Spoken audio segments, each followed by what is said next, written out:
Alors bonjour, c'est la troisième vidéo de cours. Donc on est sur la méthode 4. On va aujourd'hui ne voir que le signe du produit. On verra le signe du quotient à la rentrée, quand vous reviendrez. Donc on a appris à étudier le signe d'une fonction affine. Donc on sait étudier le signe de x plus 5.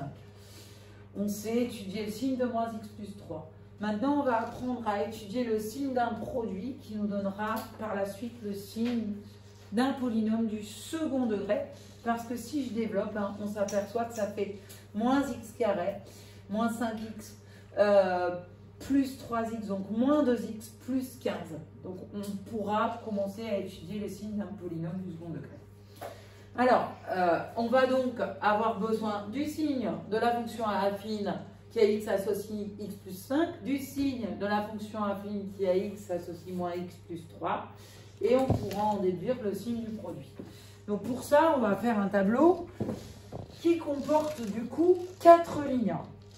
On a les x et selon les valeurs de x, on va ici décrire le signe de la fonction affine qui a x associe x plus 5. Ici, on va décrire le signe de la fonction affine qui a x associe moins x plus 3. Et on pourra donc en déduire le signe du produit dans la dernière ligne. Et c'est ce à quoi on pourra s'intéresser lorsque, par exemple, on voudra résoudre l'inéquation x plus 5 facteur 2 moins x plus 3. On se demanderait par exemple quand est-ce que c'est négatif ou nul. Voilà la question.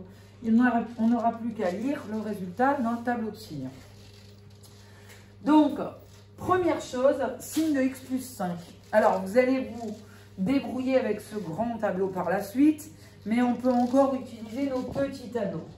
Le signe de la fonction affine qui a x associe x plus 5 va changer selon que la fonction s'annule. Donc on cherche d'abord l'antécédent de 0 par la fonction qui a x associe x plus 5. Donc x plus 5 égale à 0 quand x est égal à moins 5.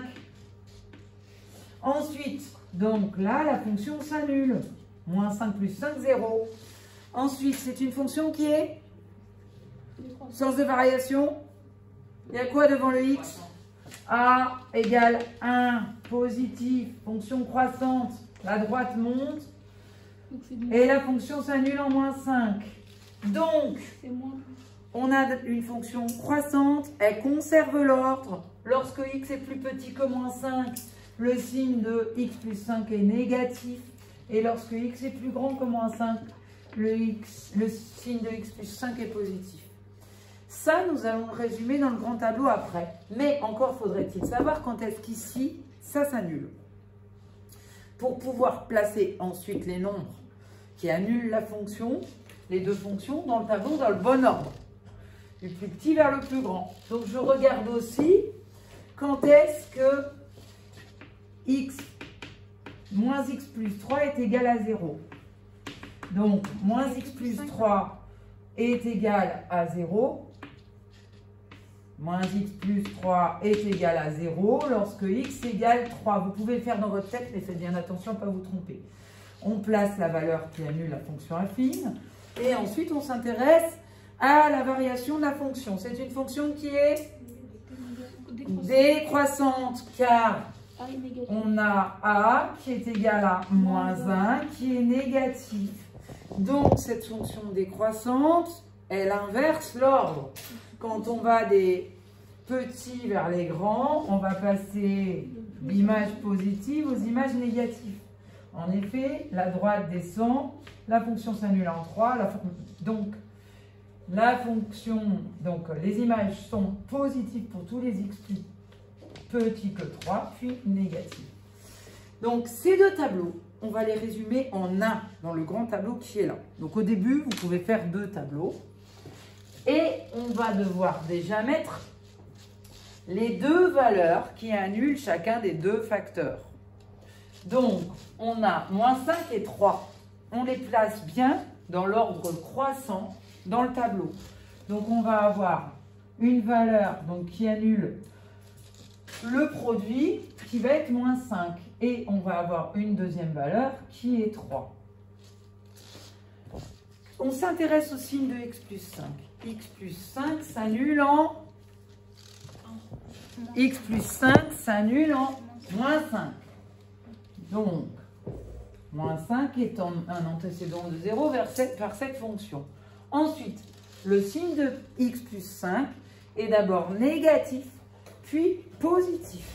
Donc, ici, avant moins 5, c'est négatif. Puis, c'est positif. Mais comme on va devoir s'intéresser ensuite au signe de x moins x plus 3, on va séparer cette colonne. Les petits pointillés que je mets là n'ont aucun sens. On s'en fiche. En 3, c'est positif, mais on a besoin de cette colonne. Donc là, c'est positif partout. Là, j'ai résumé le signe de x plus 5 dans la première ligne du tableau. On fait pareil avec le signe de moins x plus 3. Moins x plus 3 s'annule en 3. Donc, je viens placer le 0 ici. Antécédent de 0, c'est 3 par ma fonction qui a x associé moins x plus 3. Ensuite, je regarde les signes. C'est une fonction qui est décroissante, donc positive avant 3, puis négative.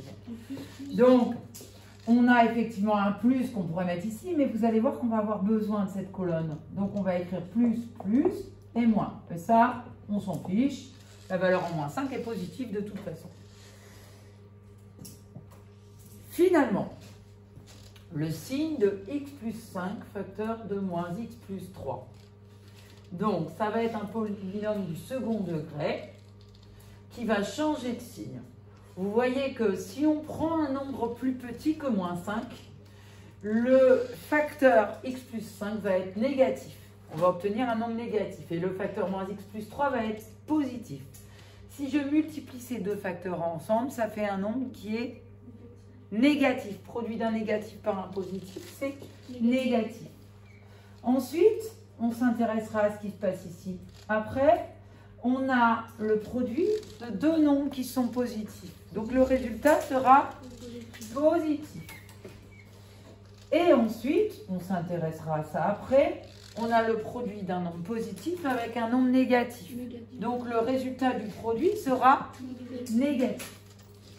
Alors maintenant, demandons-nous ce qui se passe au niveau du résultat lorsqu'on multiplie x plus 5 qui s'annule en moins 5, donc ça donne 0, par un nombre. Alors si vous mettez x qui vaut moins 5 là-dedans, ça nous fait plus 5 plus 3, 8. Donc ça nous fait 0 fois 8, résultat 0.